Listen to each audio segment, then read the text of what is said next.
Okay, good afternoon everybody. So students, आज के lecture में हम पढ़ेंगे एंडोमेम्ब्रेन सिस्टम। सो एंडोमेम्ब्रेन सिस्टम में हमारे पास क्या क्या कंपोनेंट्स होते हैं और इसमें हम जो जो कंपोनेंट्स होते हैं उनको वन बाय वन क्या करेंगे, डिस्कस करेंगे। ठीक है, तो हमारे पास एंडोमेम्ब्रेन सिस्टम आ गया। अब ये बेसिकली होता क्या है, अगर हम इसको एंडोमेम्ब्रेन सिस्टम को देखें, एंडो मीन्स अंदर, ठीक है। तो ये एक ऐसा नेटवर्क होता है ऑर्गेनेलीज का जो कहाँ पे प्रेजेंट होता है, हमारे पास सेल के अंदर प्रेजेंट होता है और ये कोऑर्डिनेट होकर के क्या करता है, ये फंक्शंस परफॉर्म करता है सेल के अंदर। उसी पूरे के पूरे नेटवर्क ऑफ ऑर्गेनेलीज को हम क्या बोलते हैं, एंडोमेम्ब्रेन सिस्टम बोलते हैं। अब हम एंडोमेम्ब्रेन सिस्टम की बात करें, ठीक है, हम इसको क्या बोलते हैं एब्रिवेटेड फॉर्म में एंडोमेम्ब्रेन, EM सिस्टम भी बोलते हैं। तो एंडोमेम्ब्रेन सिस्टम इंक्लूड्स, ठीक है, इसमें क्या क्या आता है हमारे पास, सबसे पहले क्या आएगा, endoplasmic reticulum, ER, endoplasmic reticulum. Then next हमारे पास इसमें आता है गोल्गी बॉडी, ठीक है, गोल्गी बॉडी आता है जिसको हम गोल्गी कॉम्प्लेक्स भी बोलते हैं। ओके, जिसको हम क्या बोलते हैं, गोल्गी कॉम्प्लेक्स भी बोलते हैं। देन थर्ड पे हमारे पास क्या आता है, इसमें हमारे पास आता है लाइजोसोम्स, ठीक है, लाइजोसोम्स जिनको हम सुसाइडल बैग्स भी बोलते हैं। और लास्ट में हमारे पास क्या आता है, वैक्यूल्स, ठीक है। तो ये हमारे पास चार हैं, ER, गोल्गी कॉम्प्लेक्स, लाइजोसोम्स और वैक्यूल्स। इन चारों को मिलाकर के हमारे पास ये सेल के अंदर क्या बनाता है, एक एंडोमेम्ब्रेन सिस्टम बनाता है, ठीक है। तो हम अब वन बाय वन क्या करेंगे, इन सिस्टम, इन सारे कंपोनेंट्स को पढ़ेंगे। बट आज के लेक्चर में हम सिर्फ किसको पढ़ेंगे, एंडोप्लाज्मिक रेटिक्यूलम को पढ़ेंगे, जिसको हम क्या बोलते हैं, ER, जिसको हम क्या बोलते हैं, ER, endoplasmic reticulum. Okay, endoplasmic reticulum. तो अब हमारे पास हम बात करेंगे एंडोप्लाज्मिक रेटिक्यूलम की। तो ये क्या होता है, ठीक है, अगर हम इसको डिफाइन करें, so it is basically the network of tiny tubular structure present in the cytoplasm. जो हमारे पास एक सेल होता है और ये हमारे पास क्या आ गया, इसका न्यूक्लियस हो गया, ठीक है, और ये हमारे पास क्या हो गया, साइटोप्लाज्म हो गया। ये क्या हो गया, साइटोप्लाज्म हो गया। तो जो हमारे पास tiny network of tiny tubular structures, network of tiny tubular structures present in, कहां पे, साइटोप्लाज्म में, उसको हम क्या बोलते हैं, सिंपली एंडोप्लाज्मिक रेटिक्यूलम बोलते हैं। फाइन, क्लियर हुआ सभी को। अब हम एंडोप्लाज्मिक रेटिक्यूलम की बात करें तो इसमें क्या होते हैं, दो कंपार्टमेंट्स होते हैं। कितने कंपार्टमेंट्स होंगे, दो कंपार्टमेंट्स होंगे। और उन कंपार्टमेंट्स को हम यहाँ पे पहले कर देती हूँ मैं आपको डिफाइन, फिर मैं आपको डायग्रामेटिकली बताऊंगी। उनमें क्या क्या होता है, एक तो हो गया हमारे पास ल्यूमिनल, ठीक है, एक हमारे पास क्या हो गया, ल्यूमिनल, और दूसरा हमारे पास क्या हो गया, एक्स्ट्रा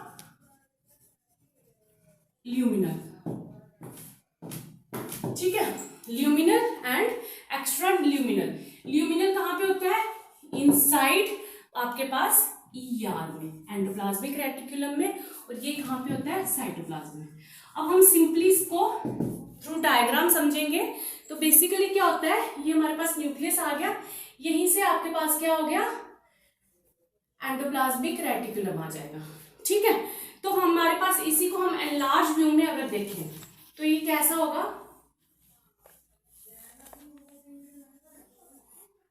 ठीक है, this is the endoplasmic reticulum. अब हमारे पास ल्यूमिनल कौन सी साइड होगी, ये वाली ल्यूमिनल होगी, जो कि क्या होगी, इनसाइड एंडोप्लाज्मिक रेटिक्यूलम। और आपको पता है यहाँ पे क्या है, हमारा पूरा का पूरा साइटोप्लाज्म। तो ये जो ये पोर्शन होगा बाहर वाला, इसको हम क्या बोलेंगे, extra luminal, EL, extra luminal. और ये कहां की तरफ होगा, साइटोप्लाज्म की तरफ होगा।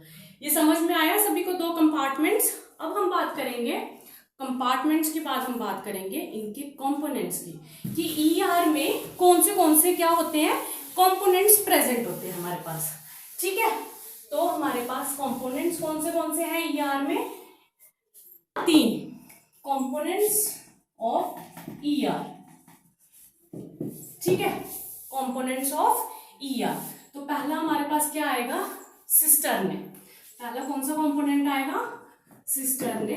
देन हमारे पास आएगा ट्यूब्यूल्स, ठीक है, और तीसरा हमारे पास कौन सा आएगा? वेसिकल्स, ठीक है। कौन से आएंगे? Cisternae, tubules and vesicles. अगर हम बात करें सिस्टर्ने के, ठीक है, हम अब इसको वन बाय वन हम समझ लेते हैं कि ये क्या क्या कंपोनेंट्स हैं, इनके स्ट्रक्चर्स कैसे कैसे होते हैं। तो सिस्टर्ने की अगर हम बात करें, ये कैसा होता है? लॉन्ग, ठीक है, फ्लैटन्ड एंड अनब्रांच्ड, ठीक, एंड अनब्रांच्ड स्ट्रक्चर्स होंगे ये, ठीक है। अनब्रांच स्ट्रक्चर्स ऐसे करके होंगे ये, लंबे लंबे लेकिन अनब्रांच्ड, हमेशा क्या होंगे? सिस्टर्ने अनब्रांच्ड होंगे, ठीक है। ये इसका एक आ गया। और इसकी जो परसेंटेज होगी वो ज्यादा किस में होगी? सबसे ज्यादा जो सिस्टर्ने होंगे वो किस में होंगे? ये होंगे आपके पास किस में? आर, ठीक है, they form are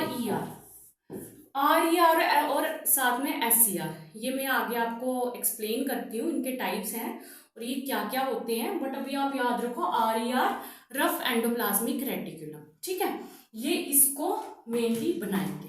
then next है हमारे पास क्या? ट्यूब्यूल्स। अब अगर हम बात करेंगे ट्यूब्यूल्स की, तो अगर हम इनके स्ट्रक्चर की बात करते हैं, सबसे पहले यहाँ पे लॉन्ग फ्लैटन थे और अनब्रांच थे। यहाँ पे ये सबसे पहले तो कैसे होंगे? इरेगुलर होंगे, ठीक है, इरेगुलरली इनकी शेप होगी। दूसरा चीज often branched,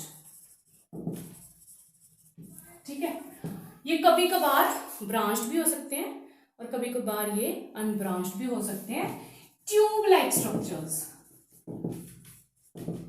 okay, tube like structure होंगे, मींस ऐसे करके ट्यूब लाइक, ट्यूब हो गई ना, एक ट्यूब जैसे टेस्ट ट्यूब होती है, ठीक है, ऐसे करके होंगे, ठीक है, ब्रांच्ड होंगे, ठीक है, ज्यादातर ये क्या होंगे? ब्रांच्ड होंगे, ठीक है। और साथ में ये जैसे ये क्या बना रहा था? RER को, RER में मेन किसका कंपोनेंट, कौन सा कंपोनेंट होता है? सिस्टर्ने। तो वैसे ही ट्यूब्यूल्स किस में ज्यादा होते हैं? SCR में, that means they form SER, ठीक है। SCR में सबसे ज्यादा क्या होते हैं? ट्यूब्यूल्स होते हैं, फाइन। अब नेक्स्ट है हमारे पास वेसिकल्स। तो हम वेसिकल्स जो कंपोनेंट है उसको हम ऐसे बोल सकते हैं, ये क्या होते हैं? ये आपके पास सबसे पहले तो आपके पास ये कैसे होंगे? मेम्ब्रेन बाउंड स्ट्रक्चर्स होंगे, ठीक है, मेम्ब्रेन बाउंड स्ट्रक्चर्स होंगे। साथ में ये कैसे होंगे? मेम्ब्रेन बाउंड के साथ साथ ये ओवल होंगे, ठीक है, ओवल होंगे या फिर स्फेरिकल इन शेप, ऐसे करके होंगे, ठीक है। ये आपके पास इसका स्ट्रक्चर आ गया वेसिकल का, ठीक। और ये बेसिकली क्या होंगे? दे फॉर्म्ड फ्रॉम, ये कहां से फॉर्म्ड फ्रॉम, कहां से बनेंगे? SCR as well as RER, दोनों से ये क्या होंगे? फॉर्म होंगे। आपने याद रखना है, जब भी ट्रांसपोर्ट का काम होगा तो ये क्या करेंगे? वेसिकल्स ही बनेंगे, और वो वेसिकल्स दोनों से आ सकते हैं, या तो RER से या तो SCR से, ठीक है। और वो हमारे पास क्या होगा? वेसिकल्स, इसका थर्ड कंपोनेंट है। तो ये 3 कंपोनेंट के बारे में मैंने आपको समझा दिया। नेक्स्ट हमारे पास है, जो मैं आपको बोल रही थी, टाइप्स ऑफ एंडोप्लाज्मिक रेटिकुलम, ठीक है, टाइप्स ऑफ एंडोप्लाज्मिक रेटिकुलम, जो मैंने आपको बताया 2 टाइप के होते हैं, SCR और RER, ठीक है। तो let's discuss about that, okay. Types कौन से होंगे? इधर SCR और RER। अब ये SCR और RER ये एब्रिवेटेड फॉर्म में है, तो इनका क्या मतलब है?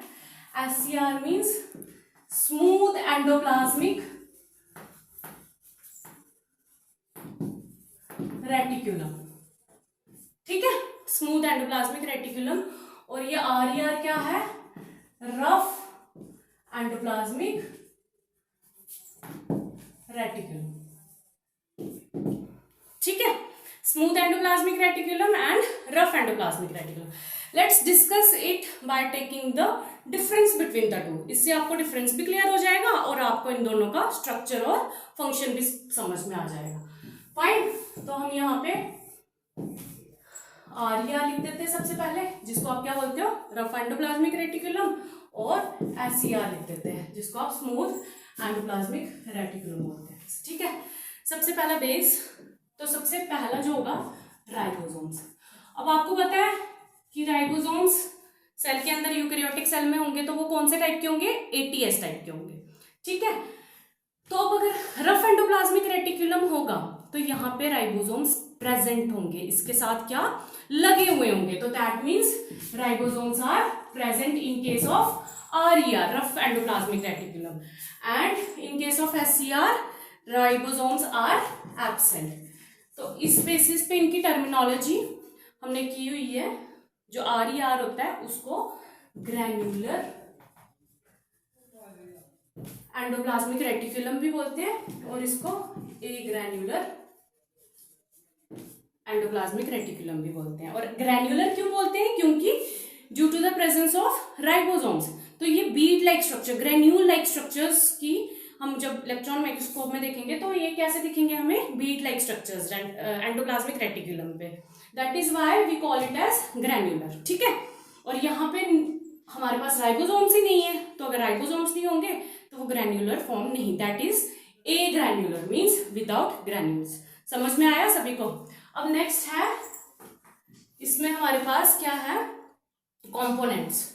ठीक है, कंपोनेंट्स की बात करेंगे तो मेनली इसमें क्या होता है हमारे पास, सिस्टर ने, जैसे मैंने आपको पीछे बताया कि जो रफ एंडोप्लाज्मिक रेटिकुलम होता है उसमें मेनली क्या होता है हमारे पास, सिस्टर ने प्रेजेंट होता है।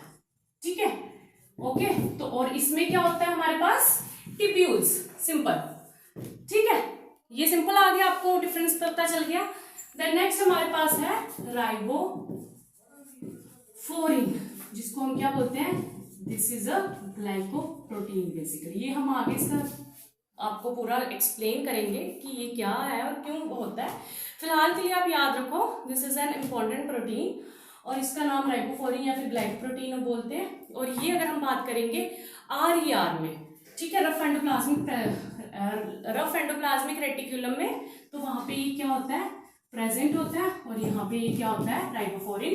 इन case of SCR smooth endoplasmic reticulum में ये एब्सेंट होता है।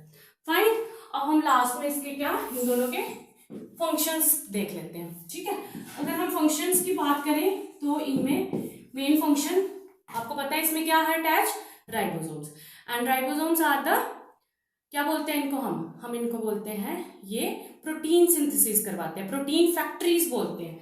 तो दैट मीन्स इसका सबसे पहला फंक्शन क्या आ गया, प्रोटीन सिंथेसिस। ठीक है, इसका पहला फंक्शन क्या आ गया, प्रोटीन सिंथेसिस। ठीक, और नेक्स्ट फंक्शन इसका क्या आ गया, रफ एंडोप्लाज्मिक रेटिकुलम का नेक्स्ट फंक्शन क्या आ गया, स्क्रीशन। ये स्क्रीशन में भी हेल्प करते हैं। ठीक है, और अगर हम यहाँ पे बात करेंगे एससीआर की, स्मूथ एंडोप्लाज्मिक रेटिकुलम, तो इसमें प्रोटीन सिंथेसिस नहीं होगी। वाई, क्योंकि इसमें राइबोसोम्स ही नहीं है, प्रोटीन फैक्ट्रीज ही नहीं है, तो प्रोटीन सिंथेसिस नहीं होगी। बट इसमें फंक्शन क्या आता है, सबसे पहला लिपिड मेटाबॉलिज्म। ठीक है, लिपिड मेटाबॉलिज्म। देन नेक्स्ट इसमें फंक्शन आता है स्टीरॉयड हार्मोन,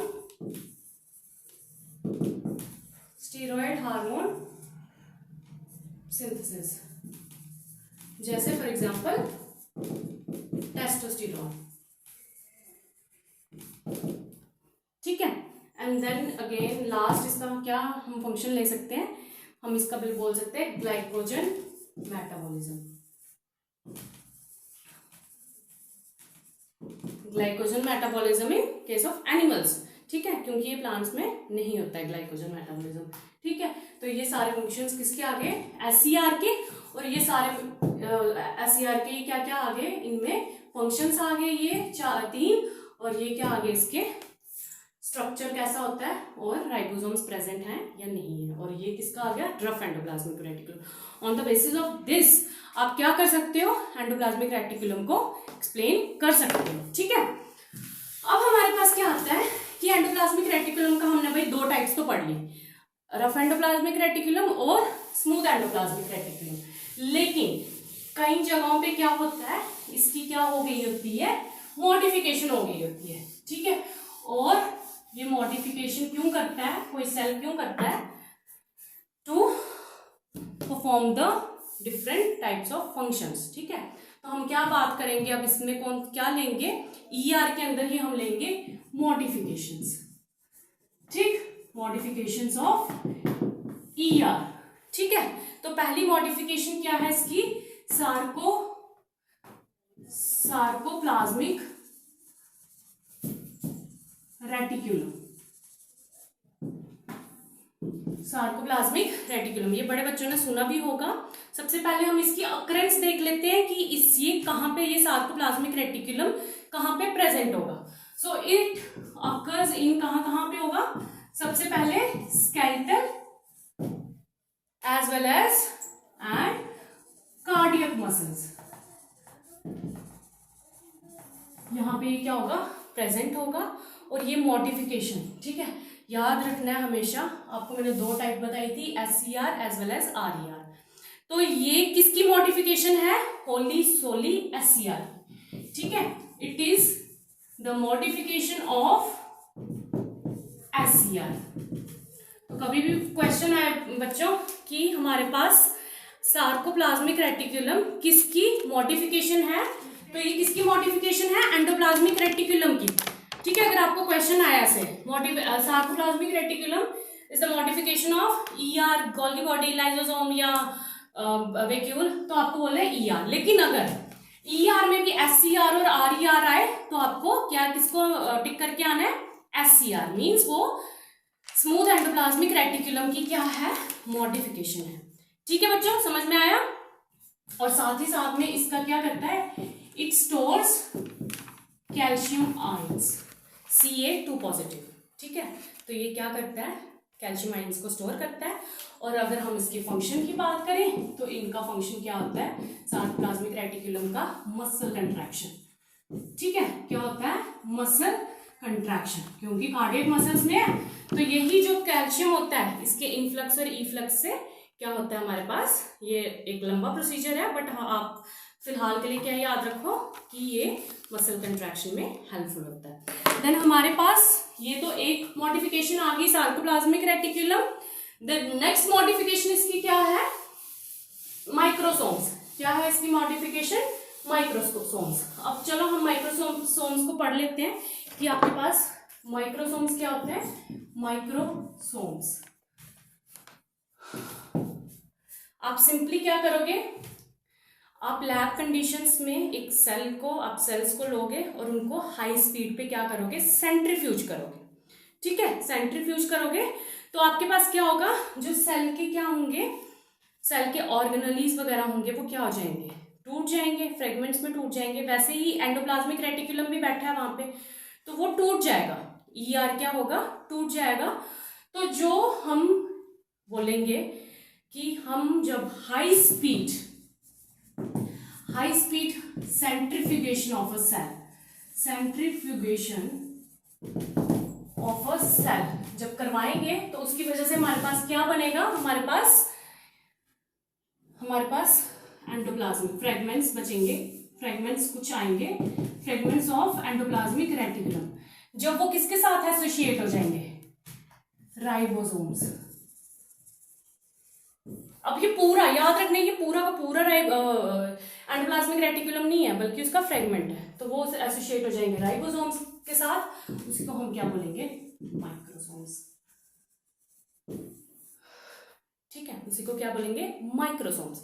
अब हम इसकी बात करेंगे, जैसे यहाँ पे ये एंडोप्लाज्मिक रेटिकुलम के क्या हो गए, ये एंडोप्लाज्मिक रेटिकुलम है, इसके क्या है ये फ्रेगमेंट, तो जब इसके साथ क्या जुड़ जाएगा,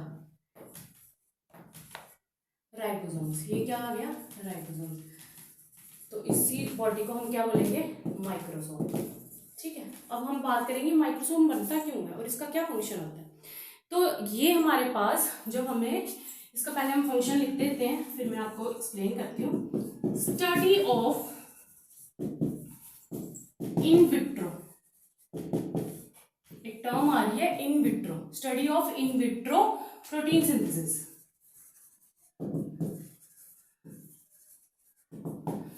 study of in vitro protein synthesis, जब लैब कंडीशंस में हमें क्या करना होता है, प्रोटीन को सिंथेसाइज करना होता है, ठीक है। और वो हमें देखना होता है कि प्रोटीन आपको पता है कैसे बनता है हमारे पास अमीनो एसिड्स को मिला के। तो हमारे पास जब हम लैब कंडीशंस में ये सारा प्रोसीजर देखते हैं कि कौन सा प्रोटीन है, उसमें क्या सीक्वेंस है, क्या स्ट्रक्चर है, तो जब हमें ये सब कुछ देखना होता है तो हमें किसकी जरूरत पड़ती है, माइक्रोसोम्स की। तो हम क्या करते हैं, सेल को सेंट्रीफ्यूज करवाते हैं और माइक्रोसोम्स बनाते हैं, और फिर उनमें से क्या होती है, प्रोटीन सिंथेसिस होती है। So we can find out कि क्या मैकेनिज्म है और क्या हम प्रोटीन सिंथेसिस का क्या स्ट्रक्चर है, हम सब कुछ ये जान सकते हैं। और ये लैब कंडीशंस में होता है, तो इसलिए इन विट्रो, हमारी बॉडी में तो होता नहीं है, हमारी बॉडी थोड़ी सेंट्रीफ्यूज करेगी इतनी जल्दी। तो ये लैब कंडीशंस में हम जब देखते हैं तो इसी का माइक्रोसोम्स का ये मेन फंक्शन आ जाता है, ठीक है। ये दो तो हमारे पास क्या आ गई, एक एंडोप्लाज्म सार्कोप्लाज्मिक रेटिकुलम और दूसरी क्या, माइक्रोसोम्स। ये हमारे पास मॉडिफिकेशंस आ गए एंडोप्लाज्मिक रेटिकुलम के। अब हमारे पास एंडोप्लाज्मिक रेटिकुलम का लास्ट जो है वो है फंक्शंस, जो हमारे पास मेन है, ठीक है। मेन क्यों है, क्योंकि हर किसी को क्या आने चाहिए, फंक्शंस तो आने चाहिए, कोई भी ऑर्गेनली है, ठीक है। तो हम क्या करेंगे, अब किस बारे में डिस्कस करेंगे, फंक्शंस ऑफ ईआर, ठीक है, फंक्शंस ऑफ ईआर। सो सबसे पहला फंक्शन इसका क्या आता है, मैकेनिकल सपोर्ट। आपको पता है न्यूक्लियस के साथ क्या होता है, काफी नेटवर्क होता है एंडोप्लाज्मिक रेटिकुलम का, चाहे वो स्मूथ एंडोप्लाज्मिक रेटिकुलम हो या फिर रफ एंडोप्लाज्मिक रेटिकुलम हो। तो वो सारा का सारा क्या करता है, एक सेल को मैकेनिकल सपोर्ट देता है, अंदर से सपोर्ट देता है, मजबूती देता है। तो ये एक इसका फंक्शन आ गया। देन नेक्स्ट फंक्शन है इसका intracellular transport. Intracellular transport means कोई भी सेल के अंदर, इंट्रा है तो मींस विद इन सेल, ठीक है। सेल के अंदर कोई भी ट्रांसपोर्ट होनी है तो सबसे पहला उसमें कौन सा होता है, ईआर, फिर उसके बाद गोल्गी, उसके बाद लाइन, वो अलग बात है, लेकिन ईआर भी उसमें एक बहुत बड़ा रोल प्ले करता है, ठीक है। तो ये इसका दूसरा फंक्शन आ गया। देन नेक्स्ट है इसका फंक्शन सेलुलर मेटाबॉलिज्म। अब सेलुलर मेटाबॉलिज्म कैसे होगा, सिंपल है। हमने अगर इसका स्ट्रक्चर की बात करी तो इसमें फोल्डिंग्स होते हैं, ऐसे करके होते हैं ना फोल्डिंग्स ईआर में।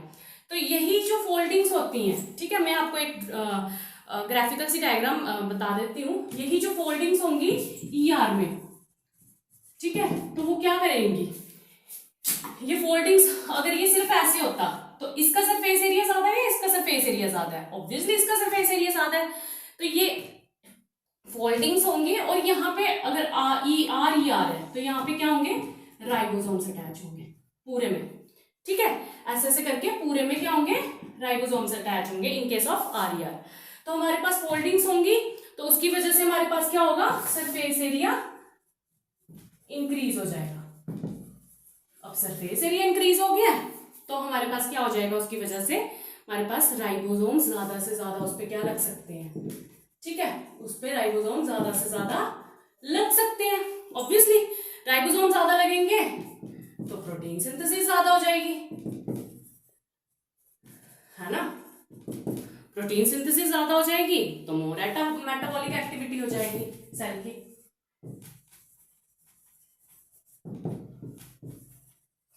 ठीक है।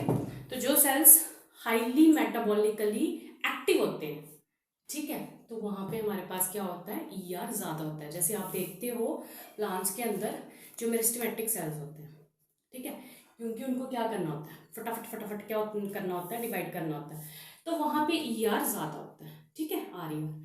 तो वहां पे राइबोसोम ज्यादा है, प्रोटीन ज्यादा बनेगा और वो मेटाबॉलिक एक्टिविटी में हाईली इन्वॉल्व होगा, ठीक है। देन नेक्स्ट इसमें क्या आ गया, इसका फंक्शन प्रोटीन सिंथेसिस, ठीक है। नेक्स्ट क्या फंक्शन आ गया, प्रोटीन सिंथेसिस। और ये कौन कराता है, आरईआर, ठीक है। नेक्स्ट आ गया लिपिड मेटाबॉलिज्म, और ये कौन कराता है? SCR, simple. देन इसका क्या आ गया function? Formation of nuclear membrane. तो बच्चों याद रखना है, जो न्यूक्लियर मेम्ब्रेन होती है, जो न्यूक्लियस के ऊपर मैंने आपको बताया था, ये सेल है, ये इसका न्यूक्लियस है, ठीक है, न्यूक्लियस है। तो इसमें क्या होगी हमारे पास? ये न्यूक्लियर, इसमें मेम्ब्रेन होगी, ठीक है, और ये अंदर क्या होगा? इसका DNA पड़ा होगा। तो जो न्यूक्लियर मेम्ब्रेन होगी उसका भी फॉर्मेशन कौन करवाएगा? ER, endoplasmic reticulum. साथ ही साथ में ये किसका फॉर्मेशन करता है? फॉर्मेशन ऑफ गोल्गी बॉडी, ठीक है, formation of Golgi body, lysosomes, ठीक है, as well as microbodies cell के अंदर, ठीक है, इनका भी ये क्या करता है? फॉर्मेशन करता है। और लास्ट इसका क्या फंक्शन आ जाता है? डिटॉक्सिफिकेशन। अब डिटॉक्सिफिकेशन कैसे आता है? हमें याद रखना है कि एक एंजाइम होता है, आपको पता है, जैसे सेल के अंदर क्या होता है? टॉक्सिक जो होता है कंपोनेंट्स, वो भी रिलीज होते हैं। अगर टॉक्सिक कंपोनेंट ज्यादा हो जाएंगे तो सेल क्या हो जाएगा? मर जाएगा। अब सेल को कुछ ना कुछ तो सोचना है ना, तो बेसिकली क्या होता है? जो हमारे पास SCR होता है, स्मूथ एंडोप्लाज्मिक रेटिकुलम होता है, ठीक है, इसमें हमारे पास एक एंजाइम होती है जिसका नाम क्या होता है? Cytochrome P450। ये क्या होती है? एक एंजाइम होती है, प्रेजेंट कहाँ पे? SCR में। और इसी एंजाइम का मेन रोल कहाँ पे होता है? डिटॉक्सिफिकेशन में। फॉर एग्जांपल सेल के अंदर कोई भी टॉक्सिक कंपोनेंट रिलीज होता है तो ये किसमें कन्वर्ट हो जाता है? नॉन टॉक्सिक कंपोनेंट में। और ये किसकी हेल्प से होता है? ये जो साइटोक्रोम P450 है ना, इसकी हेल्प से क्या हो जाता है? ये टॉक्सिक से नॉन टॉक्सिक में ये क्या कर देता है? इसको डिग्रेड कर देता है और ये नॉन टॉक्सिक कंपोनेंट बन जाता है। और ये कहाँ पे प्रेजेंट होता है? SCR, स्मूथ एंडोप्लाज्मिक रेटिकुलम में प्रेजेंट होता है।